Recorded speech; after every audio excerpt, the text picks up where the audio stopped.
और ये इससे पहले कि ठंड लगे आप लोग चले जाइए। किसी को भी ठंड लग सकती है ना जी, कभी भी ठंडा ज्यादा बढ़ सकता है। हाँ जी, हाँ वही तो ये बात की बात तो हल्खिन। हाँ थोड़ा थोड़ा आ रहा है जी हमको भी। आप लोग के मतलब शहर में आते आते क्या लाजवाब। अपने लिए ताली बजाइए एक बार। लेकिन सिर्फ हम नहीं है यहाँ पे, बहुत सारे हैं। तब तो एकदम आग लग जाएगा यहाँ पे ना। आग लगाने का व्यवस्था भी है। आइए बड़े प्यार से। एगो लड़का एगो लड़की से बहुत प्यार करता, बहुत प्यार बहुत प्यार। अब चाहे वो मिथिला का लड़का हो चाहे भोजपुर का लड़का हो, लड़का लड़का होता है क्या जी, लड़की लड़की होती है। भाषा कुछ भी हो सकता है, प्यार तो वही रहता है ना, एहसास वही है। हो कि तोहरे लाल जीले तोहरे पर मरले, अरे कि तू का जन्म प्यार तो है कितना करेले, आ तू का जन्म प्यार तो है कितना करेले, कि याद में तोहरे लाल जवानी भइल बापिया। याद बहुत खराब चीज है ना, कि याद में तोहरे लाल जवानी भइल बापिया।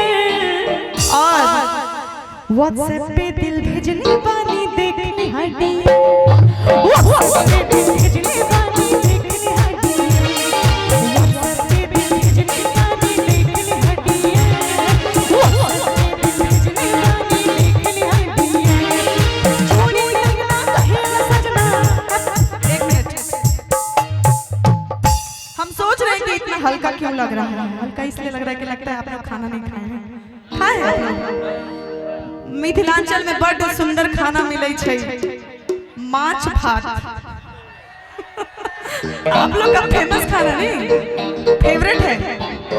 तो हमको लगता है कि ढोलक तबला भैया को नहीं खिलाया गया है। खाए आप लोग? खाए हैं आप लोग? नहीं बुझ रहे हैं आप लोग खाना खाए हैं? हाय रे भगवान भी नहीं बोलते हैं। अच्छा कोई बात नहीं, नहीं खाए तो कोई बात नहीं। आप सबकी तालियां मिलनी चाहिए। और टेम्पो इतना स्लो नहीं रखना है कि एकदम हम मन करे कि हम सो जाएं। थोड़ा ऐसा लगना चाहिए कि हम कि चूड़ी कंगना कहे न सजना हैप्पी न्यू ईयर, चूड़ी कंगना कहे न सजना हैप्पी न्यू ईयर।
मैथिली में कहब कि हम आहा से बहुत प्रेम करे छी, है ना, ठीक है।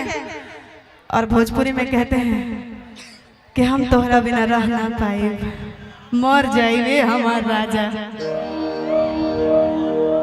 जिंदगी में मेरा फोन भी कभी कभी यूज किया करो, इसका क्या करेंगे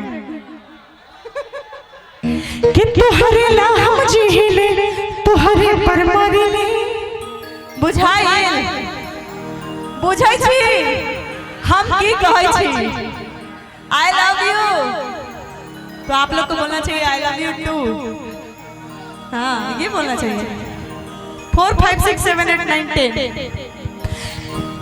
कि तोहरे लाहा जीले तोहरे पर मारे ले आ तू का जन्म प्यार तो है कितना करे ले कि तू का जन्म प्यार तो है कितना करे ले कि याद में तोहरे लाल जवानी भयल बापी याद में तोहरे लाल जवानी भयल बापी दिल भिजले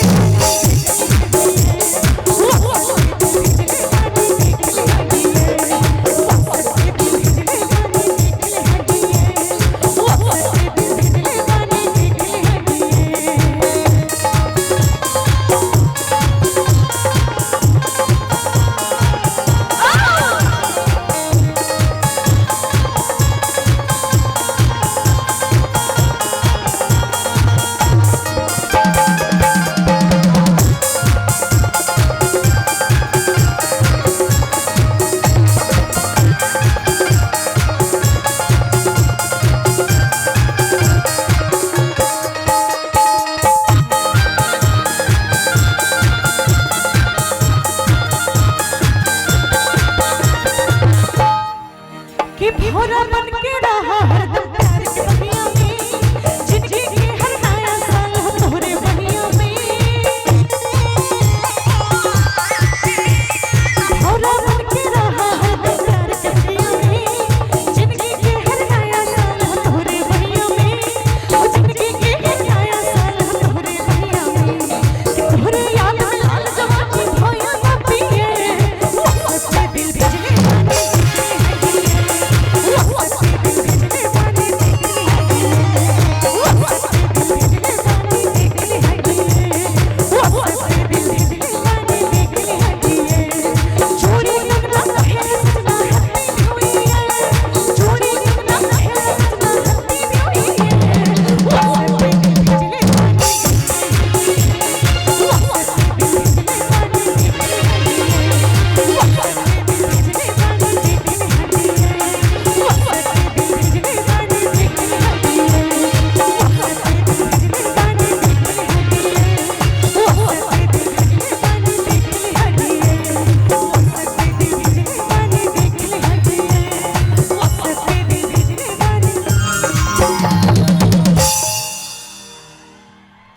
और इसी बात को भोज